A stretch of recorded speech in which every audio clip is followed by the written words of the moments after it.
Hello everyone, welcome to edge smart classes. हमने current affairs की एक नई सीरीज स्टार्ट की है।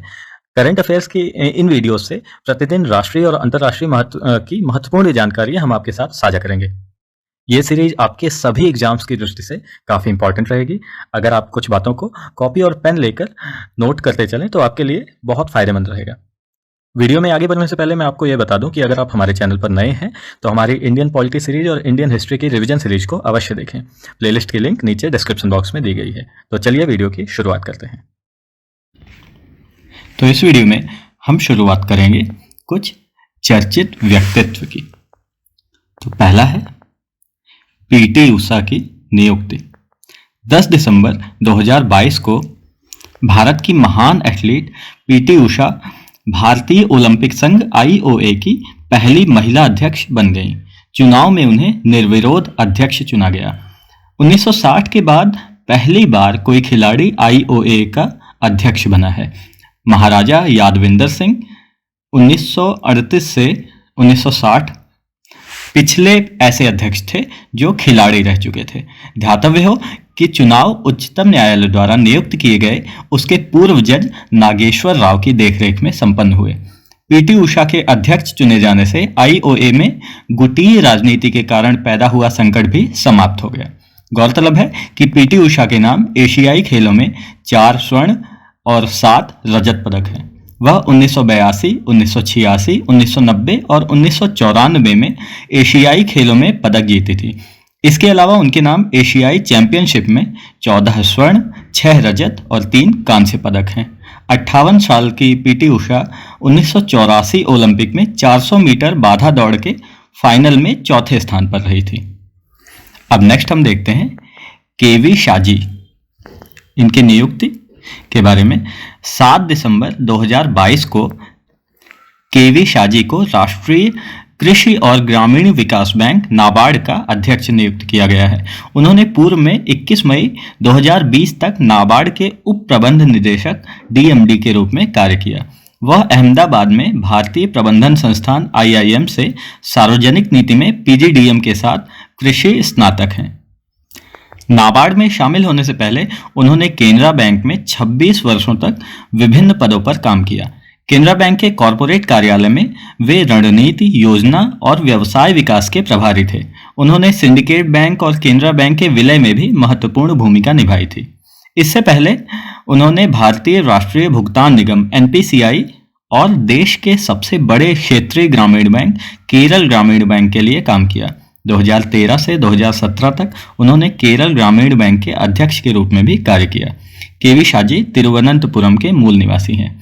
गौरतलब है कि राष्ट्रीय कृषि और ग्रामीण विकास बैंक नाबार्ड भारत में क्षेत्रीय ग्रामीण बैंकों और शीर्ष सहकारी बैंकों के समग्र विनियमन के लिए एक शीर्ष नियामक निकाय है। यह वित्त मंत्रालय भारत सरकार के अधिकार क्षेत्र में है। बैंक को भारत में ग्रामीण क्षेत्रों में कृषि और अन्य आर्थिक गतिविधियों के लिए ऋण के क्षेत्र में नीति, योजना और संचालन से संबंधित मामले सौंपे गए हैं। नाबार्ड वित्तीय समावेशन के विकास और कार्यान्वयन में सक्रिय है। अब अगली नियुक्ति हम देखते हैं अश्विनी वैष्णव। हाल ही में केंद्रीय रेल मंत्री अश्विनी वैष्णव को राष्ट्रपति द्वारा गति शक्ति विश्वविद्यालय वडोदरा का कुलाधिपति नियुक्त किया गया है।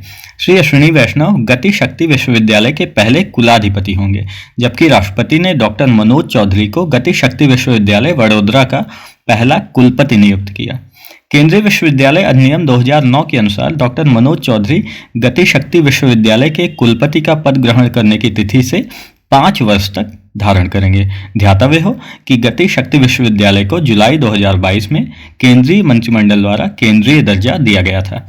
इस साल अगस्त में केंद्र सरकार ने लोकसभा में राष्ट्रीय रेल और परिवहन संस्थान को गति शक्ति विश्वविद्यालय एक स्वायत्त केंद्रीय विश्वविद्यालय में बदलने के लिए एक विधेयक पेश किया।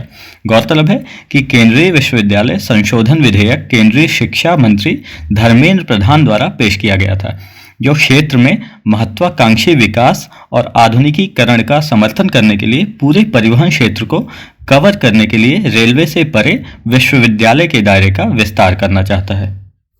अब अगली नियुक्ति हम देखते हैं हंसराज अहीर। हाल ही में पूर्व केंद्रीय मंत्री हंसराज गंगाराम अहीर ने राष्ट्रीय पिछड़ा वर्ग आयोग एनसीबीसी के अध्यक्ष के रूप में पदभार ग्रहण किया है। वह संसदीय निर्वाचन क्षेत्र चंद्रपुर महाराष्ट्र से 4 बार संसद सदस्य चुने गए थे और महाराष्ट्र विधान परिषद के सदस्य भी थे।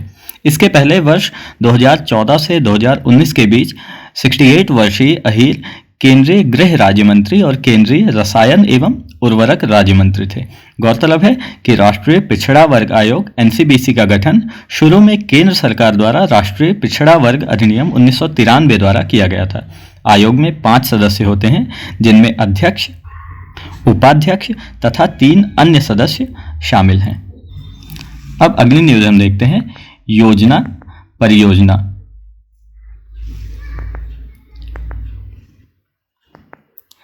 प्रधानमंत्री विरासत का संवर्धन पीएम विकास योजना 15 दिसंबर 2022 को अल्पसंख्यक मामलों के मंत्रालय द्वारा प्रधानमंत्री कौशल केंद्र PMKK कार्यक्रम को अब प्रधानमंत्री विरासत का संवर्धन पीएम विकास योजना नाम दिया गया है।